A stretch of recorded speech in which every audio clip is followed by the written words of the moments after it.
Hey book lovers, Victoria here and you're watching My Books For Me. Today I'm going to be doing the Charmed book tag, which is a tag that I created.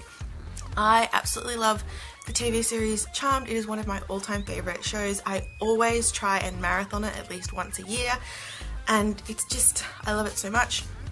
In recent years, I've even started reading the graphic novel or comic book series, which is the official continuation of the show. These are fantastic. And over the past year, I've been slowly starting to collect the novelizations, which I've only read one, but they're still really fun. So I did a little bit of searching and found out that the Charmed book tag did not actually exist, so I thought I would create it. So I've come up with 9 question thingies, whatever you want to call them, 9 prompts, 9 book prompts. Relating to Charmed and to books. So let's get into it. Number 1. In this night and in this hour, I call upon the ancient powers. Bring your powers, 2 wee sisters 3. We want the power, give us the power. A book or series that started you out on the magical journey of reading. Now I'm going to be very cliched about this answer, but it's true, so I'm going to say it. And that is Harry Potter by J.K. Rowling. By Queen Rowling, I should say. I was late to this series. I didn't start reading it until I was in high school. I was about halfway through the 6th book when I actually went to see the 6th movie. And I ended up finishing the books in that year. And even though I'd read before that, I was somewhat of a reader. I really sort of didn't get into reading a lot until I read this series, because it was just, you know, reading a fantastic series that was the basis of movies that I was already really enjoying, and just being able to finish a rather lengthy series in a year was such an accomplishment, and I just wanted to continue reading, and I did. So I know a lot of people probably have read this when they were a little bit younger and it started them out. I was a little bit older, but nonetheless it was, you know, it really just pushed me into this magical journey of reading. Number 2, Halliwell Manor, a place, house or world that you want to live in. Hogwarts aside, because I realised that I could probably use Harry Potter for every single answer of this tag, but I'm not. I'm going to go with Narnia from the Chronicles of Narnia by C.S. Lewis. Narnia is just such a fantastic world. It has sort of everything you could ever really want in it. You've got mountains, forests, open plains, the beach, castles, little cities, remote towns, magic, talking animals. It's just a fantastic place to be. I love Narnia. I always love reading them. I've been loving reading these books, and like the movies just portrayed them so beautifully, and yeah, I would love to live in Narnia, especially during the golden age of Narnia, which was when Peter, Susan, Edmund and Lucy were kings and queens. Number 3, Prue Halliwell, a kick-ass female lead. This, I'm going to go with Ellie Linton from the Tomorrow series by John Marsden. Really, all of the female characters in here are really kick-ass, but Ellie is pretty much, well, Ellie is kind of the main character. She's the main focal point of the story. And she is just such a kick-ass character. She's just an average Aussie girl.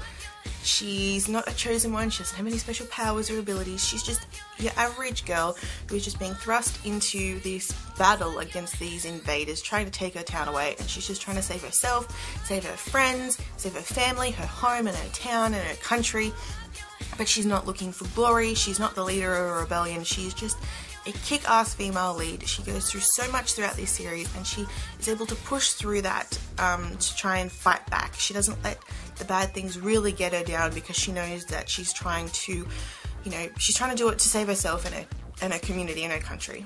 And apart from this book series just being a fantastic read, I definitely think like young Aussie girls especially should read this series just to see that, you know, you can be strong. I feel like it is somewhat empowering in a way. Just, you know, like I said, she's just an ordinary girl. It's easy to relate to someone who is ordinary, is living in the regular world.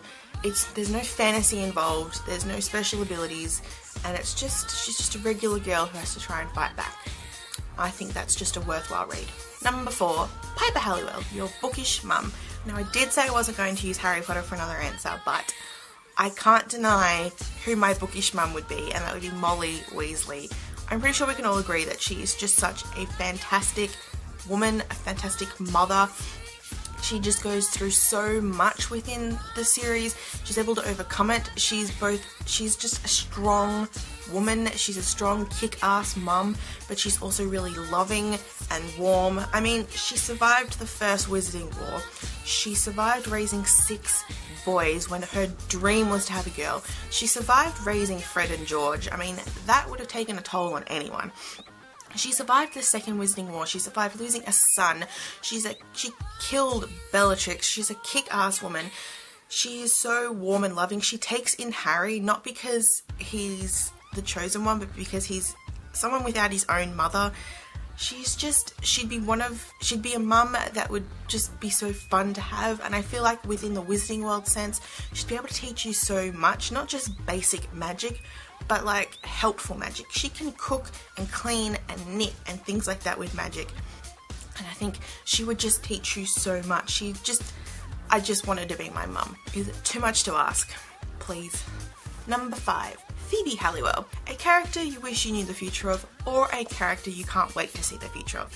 Now this is either a character from a book or series that is finished and you really wanted to know more about them and what happens to them in their future, or a character from a current continuing series that you can't wait for the next book to see what happens to them. So I'm going to answer both of these. You don't have to if you want to do the tag. So for a character that I really wish we found out more of their future is Eleanor from Eleanor and Park by Rainbow Rowell. This ending of this book, if you've read it, is sort of very open-ended. I feel like Rainbow Rowell could nearly write a sequel or at least like a novella epilogue, because I really want to know what happens to Eleanor. I really want to know what happens with Eleanor and Park. I really want to know what happens to Eleanor's mum. I really want to know about the asshole who was with Eleanor's mum. I have so many questions. I really want to know what was on the note with the 3 words. Everyone thinks it's I love you, and you know, I agree it probably was I love you, but there are so many other combinations. It's like, I'm coming home, come visit me, she's left him. Like, there are so many different 3-word combinations that Eleanor could have written to Park that would have made him really happy, and just, I want to know. I have questions. Like, this story is resolved, but there are just still tiny little threads of the story that kind of weren't, that I kind of still have questions about. I just really want to know. So for a character in a continuing series that I am so excited to see what happens to them in the next book, that is Maya from the Red Queen series. If you read Glass Sword, you will know the end of this book ended on a pretty big cliffhanger. In the sense, it's a cliffhanger though that I can wait somewhat patiently to see what happens, but I'm still very excited because I just really want to know what's going to happen to her now that she's in this situation. Everything is just sort of happening and I'm like, oh my god, oh, I just really want to know. Bring on February. Number 6, Paige Matthews, a series you are late to the party with. This isn't just a series for me, this is kind of like a whole author with multiple series set in kind of the same world, and that is, well, firstly, it's the Percy Jackson series by Rick Riordan, but it is really all of his work. I'm like so late, I'm barely even at the party, to be honest. I've only read this first book of the Percy Jackson series, and I mean, like, there's still the Heroes of Olympus, there's now the Trials of Apollo that have just come out, then there are the Kane Chronicles, then there's the Magnus Chase series. I am so far behind and it keeps bringing out books and I'm not going to have time to read them all. I'm excited to read his work. I love this first book. I can't wait to continue on with the rest of the Percy Jackson series. I don't know, there's just so many books in the world to read and I'm just not having time to read them all. It's a hard life being a book reader. Hard life. But yeah, definitely late to the party with this. I kind of wish I read it back when I was younger, when I was a kid, when everyone else did, but you never know. It's still fun now, so hopefully I can read a couple more books this year. Maybe I can try and finish the Percy Jackson series this year. I don't know. We'll see how we go. Number 7, Leo Wyatt. A book or series that you turn to when you need a pick-me-up. Again, I said I wasn't going to use Harry Potter, but it's true. It's just a series that I might not necessarily have to pick up and read to be able to sort of feel better, but just sort of escaping to the world of Hogwarts. You know, I can just watch a movie or I can just look over at all of my Harry Potter stuff and just sort of know that I love Harry Potter and everything's gonna be okay and that it's fun. And I mean, the amazing thing about Harry Potter is that I can literally pick up the first book, read the very first sentence. Mr. and Mrs. Dursley of Number 4 Privet Drive were proud to say they were perfectly normal, thank you very much. And I can just fall into the world straight away. Like, it's just one of those books and those series where you can just sort of pick it up anywhere, read a couple of lines and just feel immersed in the world and just have all your cares just go away and just escape for a few hours. And it is definitely a series that I turn to when I need to pick me up. Number 8, Demons. A book or series that has a big following and is very popular but you didn't really like. This one I'm kind of on the fence about because it is a book that I do want to kind of go back and start again and see if I can enjoy it this time round. But that is Shatter Me by Tahira Murphy. I started reading this I think over the new year and I sort of didn't really get into it. The writing style was kind of annoying me. The way the story was going, the way the story is written, it kind of made me think it was going in a direction that I was going to really like, or it made me feel like it was picking up and then it just would fall again. I know a lot of people do kind of have issues with this, but a lot of people really love it, and at the moment I just don't really enjoy it. I like the concept of the story and I am definitely interested to go back and read it again, or anyway at least reread and continue reading, because I think I only got about a third of the way through before I put it down and just never picked it back up again. So I'm determined to maybe get this off this sort of... I'm determined to at least finish this first book at some point so that I can sort of make a better opinion about whether I like the books or not, whether I will continue on with the series, but at this point in time, didn't really like it. Finally, number 9, Forever Charmed, a book or series that had the perfect ending.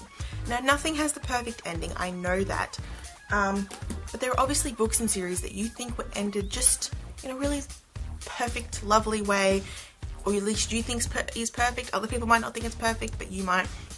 But for this one, I'm going to go with A Rose for the Anzac Boys by Jackie French. I've talked about this book before, absolutely loved it to bits. I can't wait to read it again every single year around Anzac Day.